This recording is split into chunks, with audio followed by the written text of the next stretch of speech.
Bem, meus irmãos, bom dia. É um privilégio aqui estar tomando um cafezinho com vocês.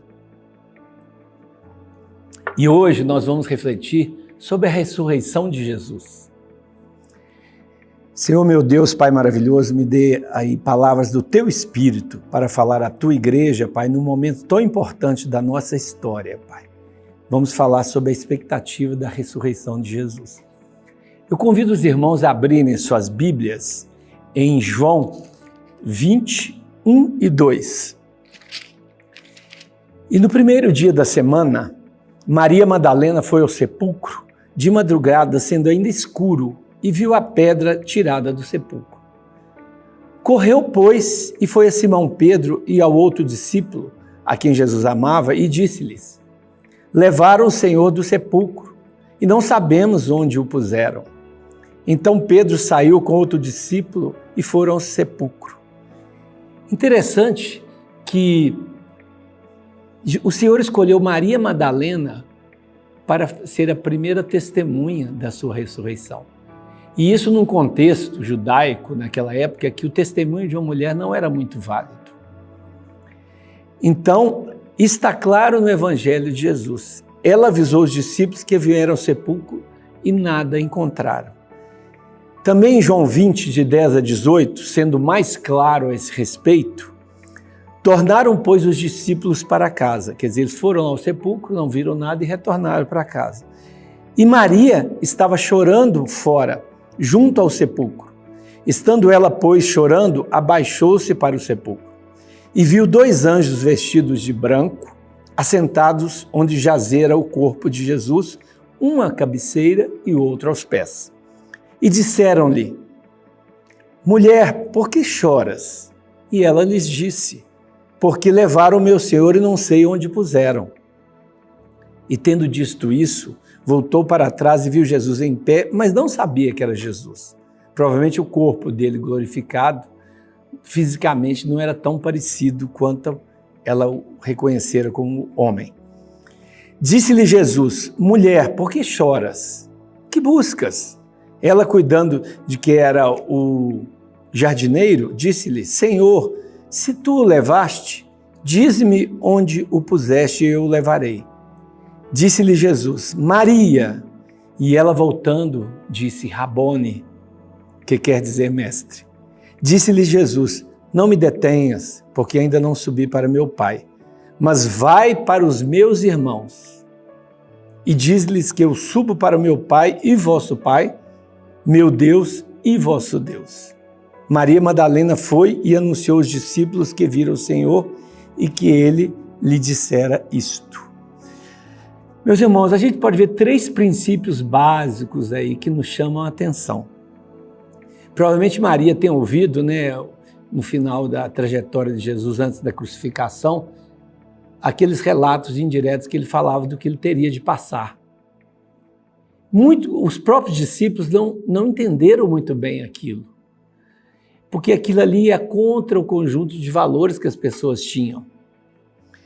Então, ela na realidade estava sem esperança. Ela foi lá encontrar um corpo, encontrar um morto. Inclusive, ela levou os utensílios para poder preparar o corpo. Provavelmente não tinha tido oportunidade de preparar totalmente antes, antes do sábado. E ela servir o Senhor até sua morte. Sem a ressurreição, é impossível servir ao Senhor. Na sua cabeça, Maria estava vendo com a ótica da vida antiga. Ela não poderia explicar nada sem entender a ressurreição. Então, o primeiro item que a gente chama atenção, o primeiro princípio, é que ela foi numa expectativa de achar um morto, um corpo. O segundo é, enquanto os discípulos retornaram, que fala no versículo 10 que eu acabei de ler, ela permaneceu à porta do sepulcro. Isso aí quer dizer que ela perseverou. O último lugar que ela tinha referência de Jesus era ali, ela não queria abandoná-lo. Ela esperou a manifestação da verdade, da vida e do caminho que é Jesus, que estão em Cristo. Com o poder da ressurreição, ela poderia continuar a servir o Senhor. O terceiro princípio é que para servir o Senhor, a gente precisa ser revestido do poder e da alegria. Enquanto somos fracos, Ele é forte em nós. E Ele não está morto. Ele não nos abandona. Maria Madalena se alegrou porque conhecia a sua situação antes de encontrar com Jesus e ser liberta. A grande coisa, aí o grande assunto é que ela sabia que ela era prisioneira. Jesus lhe trouxe a libertação. Então ela não queria abandonar essa esperança que ela tinha. Deus nos prepara para uma vida de ressurreição com Ele. Isso tem a ver com poder. Por isso, os discípulos foram orientados a aguardar em Pentecoste, como está em Atos, até o derramamento do Espírito. Não devemos sair fazendo as coisas com a força do nosso braço. O verdadeiro serviço e visão do mundo precisam da ressurreição de Jesus. A gente tem posteriormente uma parábola que é feita em 3 etapas, que é a parábola do filho pródigo, da ovelha e da dracma perdidas. São 3 passagens, mas que refletem a mesma coisa. E uma coisa que chama atenção quando a gente lê essas 3 passagens, que a palavra mais falada é alegria. Por quê? O filho foi embora, dispersou seus bens, sofreu, mas quando chegou ao pai, em vez de haver uma conversa de cobrança, o pai foi alegre, manifestou alegria. E existe um simbolismo muito forte quando o pai beija a nuca, porque o objetivo de beijar a nuca do filho é quebrar a dura cerviz que o filho tinha quando tomou aquelas decisões erradas. No final, enfatiza que aquele filho que estava ali o tempo todo com o pai, ele vivia com a carne, ele não tinha comunhão com o pai. E na realidade o que ele mais queria era um cabrito para comemorar com os amigos fora da casa do pai. Todos esses detalhes são importantes a gente notar, que na realidade ele só estava com o pai, mas ele não tinha comunhão com o pai. Interessante que a ovelha foi perdida, no caso da parábola da ovelha, ela foi perdida fora do aprisco. E o pastor, que é o pai, o papel de pai, ele foi resgatá-la deixando as 99. E ele se alegrou quando ele encontrou aquela ovelha perdida. No caso da dracma, ela foi perdida dentro de casa.